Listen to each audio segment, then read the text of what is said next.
সবাই অবগত হয়েছি যে আজকে আউশ এবং পাট ফসলের উদ্বোধনী অনুষ্ঠান হবে, অর্থাৎ বীজ এবং সার বিতরণ করা হবে। আমরা এখানে যে কৃষক ভাইরা সামনে উপস্থিত আছেন, আমরা আশা করব এখানে সবাই আউশ ধান উৎপাদনের কৃষক ভাইরা উপস্থিত আছেন।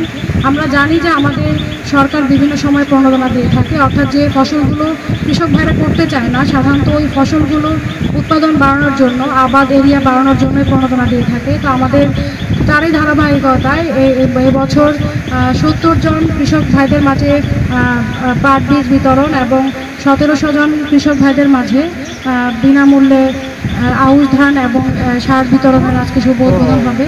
অনুদানের কর্মসূচির আওতায় সংক্ষিপ্ত বক্তব্য প্রদান করবে কৃষি সম্প্রসারণ কর্মকর্তা। 58 যদি করতে পারি তাহলে আমাদের এই মৌসুমের জন্য সবচেয়ে বেশি সময়ে এই আয়োজনটা করেছে এবং সুন্দরভাবে করতে পেরেছি তাদের একান্ত চেষ্টা এবং আন্তরিকতায়।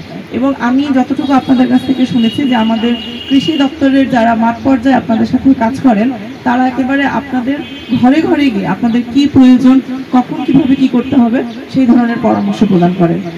কর্মসূচির আওতায় যারা আউশের বীজ সার এবং পাটের বীজ সার পাবো, আমরা সেটা সঠিক ব্যবহার করব, কিভাবে কখন লাগাতে হবে, কখন কোন সার দিতে হবে, পানি কতটুকু দিতে হবে, এই বিষয়গুলো আমরা সঠিকভাবে জেনে নিয়ে ভালো উৎপাদন করব এবং আমাদের দেশের যে ধানের উৎপাদনের পরিমাণ সেটা বৃদ্ধিতে সহায়ক ভূমিকা পালন করব।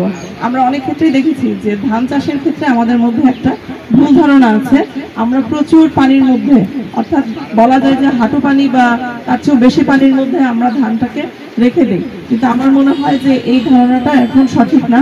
এখানে যারা একেবারে এই কৃষি নিয়ে যারা আছেন তারা এটা আরো ভালো বলতে পারবেন। আপনারা